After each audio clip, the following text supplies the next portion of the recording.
जय Hind defence lovers. आज की टॉप हेडलाइंस कुछ इस प्रकार है। रक्षा मंत्री ने किया कंफर्म कि फ्रांस के साथ मिलकर हम बनाएंगे एमका का स्वदेशी जेट इंजन। भारत फोर्ज में शामिल हो सकती है एमका प्रोग्राम में। रफाल फाइटर ने लॉक किया F-35 को। बेंगलुरु फर्म ने विकसित किया काल भैरव नाम का एडवांस यूएवी। और फ्रेंच फर्म सैफरन भारत में मल्टीपल टाइप्स के इंजन्स को भी मैन्युफैक्चर करने के लिए तैयार।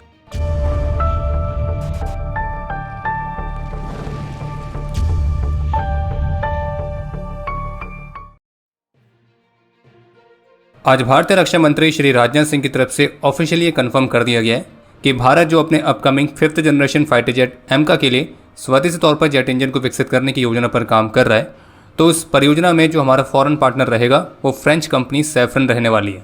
और भारतीय रक्षा मंत्री श्री राजनाथ सिंह का कहना था कि हम 5th जनरेशन फाइटर जेट्स को बनाने की दिशा में भी आगे कदम बढ़ा चुके हैं और हम एयरक्राफ्ट का इंजन भी भारत में ही बनाने की तरफ बढ़ चुके हैं और हम लोग फ्रेंच कंपनी सैफरन के साथ इंजन मेकिंग का काम भारत में शुरू करने जा रहे हैं।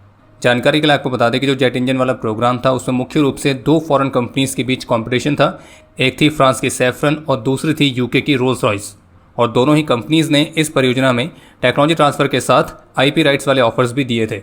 और आज आखिरकार भारतीय रक्षा मंत्री की तरफ से कंफर्म कर दिया गया है कि इन दोनों कंपनीज में से सैफरन को चुना गया है।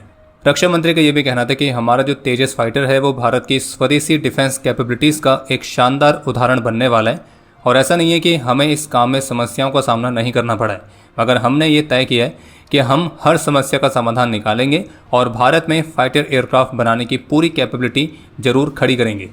और इसके अलावा ये भी जानकारी सामने आई है कि एमका में जो जेट इंजन इस्तेमाल किया जाएगा तो वो थ्रस्ट वेक्टरिंग कैपेबिलिटी के साथ भी आएगा। बाकी एमका का जो पहला प्रोटोटाइप है वो 2027 के अंत तक रोल आउट किए जाने की उम्मीद है। और शुरुआत में एमका के जो प्रोटोटाइप्स देखने को मिलेंगे तो उनमें यूएस फर्म GE का F414 इंजन ही लगा होगा और बाद की जो यूनिट्स होंगी उनमें सैफरन के साथ मिलकर बनाया गया स्वदेशी जेट इंजन होगा।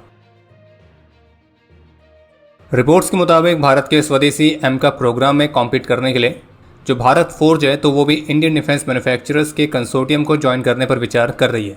और जैसे कि इस साल रक्षा मंत्रालय ने एमका प्रोग्राम के एग्जीक्यूशन मॉडल को अप्रूव किया था, जिसमें पहली बार किसी मेजर फाइटर जेट प्रोग्राम में प्राइवेट इंडस्ट्रीज़ को भी पब्लिक इंडस्ट्रीज़ की तरह ही बराबर की अपॉर्चुनिटीज़ दी जा रही है, जिसमें प्राइवेट इंडस्ट्रीज़ पार्टनरशिप के तहत भी इसमें बिड सबमिट कर सकती हैं और इंडिविजुअली भी।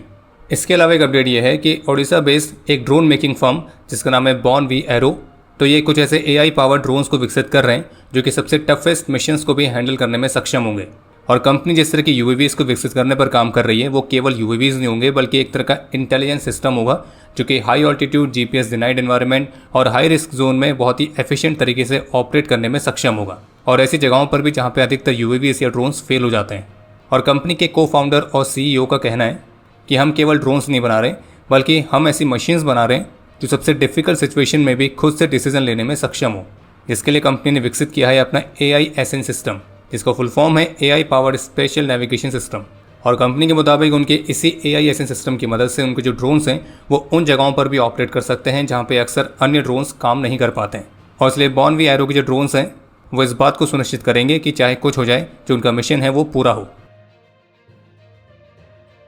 फिनलैंड में आयोजित की गई मल्टीनेशनल मिलिट्री एक्सरसाइज में फ्रांस के रफाल फाइटर जेट ने यूएस के F-35 के खिलाफ एक किल स्कोर किया है। और रिपोर्ट के मुताबिक फिनलैंड में आयोजित किए गए मल्टीनेशनल वॉर गेम्स जिनका नाम है ट्राइडेंट अटलांटिक 25, तो दौरान French air and space force के रफाल फाइटर जेट ने अमेरिका के F-35A लाइटनिंग II एयरक्राफ्ट के खिलाफ एक किल स्कोर किया था। और फ्रांस ने इससे संबंधित 44 सेकंड का एक वीडियो शॉट भी रिलीज़ किया है। ये जो वॉर गेम्स हैं ये 16 जून से 27 जून तक फिनलैंड में आयोजित किए गए थे, जिसमें फ्रांस, यूके, यूएस तो उनके एयरफोर्सेस मुख्य रूप से पार्टिसिपेट कर रही थी। और इसी ड्रिल के दौरान रफाल ने F-18 हॉर्नेट को भी 2 बार कम से कम लॉक किया था। Bengaluru based firm flying wedge defence and aerospace ने काल भैरव नाम के अपने एक नए UAV को रोल आउट किया है। और साथ में ये भी क्लेम किया गया है कि पूरी तरह से स्वदेशी तौर पर बनाया गया ये भारत का पहला AI powered medium altitude long endurance यानी कि मेल कॉम्बैट UAV है। और इस काल भैरव UAV का जो लॉन्च है वो आज 22 अगस्त को बेंगलुरु में आयोजित किया गया था। कंपनी ने इस बात का भी खुलासा किया है कि $30 मिलियन की स्ट्रेटेजिक डील के हिस्से के तौर पर उन्हें एक साउथ एशियन कंट्री से $25 मिलियन का एक्सपोर्ट ऑर्डर भी प्राप्त हुआ है। और कंपनी का जो एक काल भैरव UAV है जो कि ऑफिशियली E2A2 के नाम से जाना जाता है, तो इसे भारत में ही डिज़ाइन और बिल्ड किया गया है। ये ट्विन बूम कॉन्फ़िगरेशन के साथ आता है जो कि 91 kg के पेलोड को कैरी करने में सक्षम है, जिसमें electro optic sensors, guided rockets और फ्यूल ये सभी इंक्लूडेड हैं। अगर बात करें इसके स्पेसिफिकेशंस की तो कंपनी के मुताबिक इस यूएवी का एंड्योरेंस टाइम 30 घंटे का है, रेंज 3000 किलोमीटर्स की है और वो भी सैटेलाइट कम्युनिकेशन के साथ। सर्विस सीलिंग है 20,000 फीट, यानी कि इतनी अधिक ऊंचाई तक ऑपरेट कर सकता है। इसकी क्रूज स्पीड है 42 मीटर पर सेकंड से 52 मीटर पर सेकंड, यानी कि लगभग 151 किलोमीटर प्रति घंटा से 187 किलोमीटर प्रति घंटा। और इसमें short take off and landing की कैपेबिलिटी भी है। कंपनी क्लेम करती है कि उनका जो यूएवी है वो एआई का इस्तेमाल करके adaptive targeting, autonomous flight path और लाइव कॉम्बैट डिसीजन मेकिंग कर सकता है। और जिस कॉस्ट पर यूएस का एक प्रेडेटर MQ-9 रीपर डिप्लॉय होता है तो उस कॉस्ट पर 10 काल भैरव को डिप्लॉय किया जा सकता है।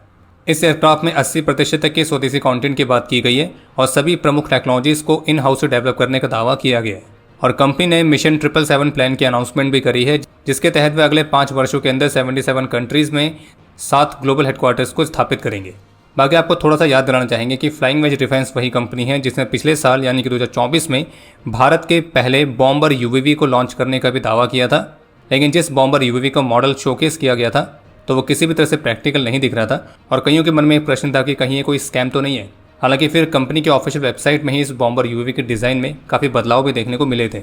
और बाकी काल भैरव यूएवी को लेकर कंपनी ने जो भी क्लेम किए हैं, अगर वो सच में सही भी हैं तो फिर ये आत्मनिर्भर भारत इनिशिएटिव के लिए एक महत्वपूर्ण माइलस्टोन बन सकता है।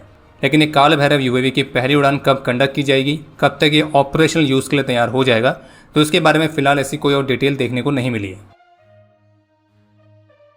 आज जहां एक तरफ भारतीय रक्षा मंत्री ने भारत के स्वदेशी जेट इंजन प्रोग्राम के लिए फॉरेन पार्टनर की अनाउंसमेंट करी है, वहीं इसी बीच द प्रिंट की तरफ से जारी रिपोर्ट के मुताबिक, जिसमें सोर्सेज के हवाले से बताया गया है कि जो फ्रेंच इंजन मैन्युफैक्चरर सैफरन है तो उसने एक्चुअल में अपनी पिच में भारत में मल्टीपल टाइप्स के एयरक्राफ्ट इंजन्स को मैन्युफैक्चर करने के लिए एक पूरे इकोसिस्टम को ही क्रिएट करने का ऑफर भी दिया था। और ये डील गवर्नमेंट टू गवर्नमेंट ही होगी और जो फॉर्मल कॉन्ट्रैक्ट निगोसिएशंस हैं वो जल्द ही स्टार्ट किए जाएंगे। बाकी इसके अलावा एक और अपडेट है कि पाकिस्तान का जो रहीम यार खान बेस है तो वहाँ पर पाकिस्तान ने एक बार फिर से नोटिस जारी किया है और ये बेस 29 अगस्त 2025 तक के लिए ऑफलाइन ही रहने वाला है। और खैर इसको देखकर कहना ही पड़ेगा कि निश्चित रूप से 10 मई के बाद से पाकिस्तान का जो रहीम यार खान बेस है वो सच में ही आईसीयू में पड़ा हुआ है। और अब समय है आज के इतिहास का। आज के दिन 2001 में जम्मू कश्मीर में क्रॉस बॉर्डर फायरिंग में मेजर अमित आहूजा ने अपना सर्वोच्च बलिदान दिया था। आज के दिन 1995 में ऑपरेशन रक्षक के दौरान अपने अदम्य साहस और वीरता का परिचय देते हुए नायब सूबेदार धुराराम वर्मा वीर गति को प्राप्त हुए थे और इन्हें मरणोपरांत सेना मेडल से सम्मानित किया गया। आज के दिन 2008 में जम्मू कश्मीर में ही अपने अदम्य साहस और वीरता का परिचय देते हुए कर्नल जे थॉमस, सिपाही सुल्तान सिंह और गनर नवीन कुमार ने अपना सर्वोच्च बलिदान दिया था। कर्नल जे थॉमस को मरणोपरांत अशोक चक्र से और सिपाही सुल्तान और गनर नवीन को मरणोपरांत सेना मेडल से सम्मानित किया गया। और आपके लिए आज का प्रश्न है कि राष्ट्रीय राइफल्स का मोटो क्या है। और अब समय है आज के टॉप 3 कमेंट्स का, जो ये रहे आपकी स्क्रीन पर।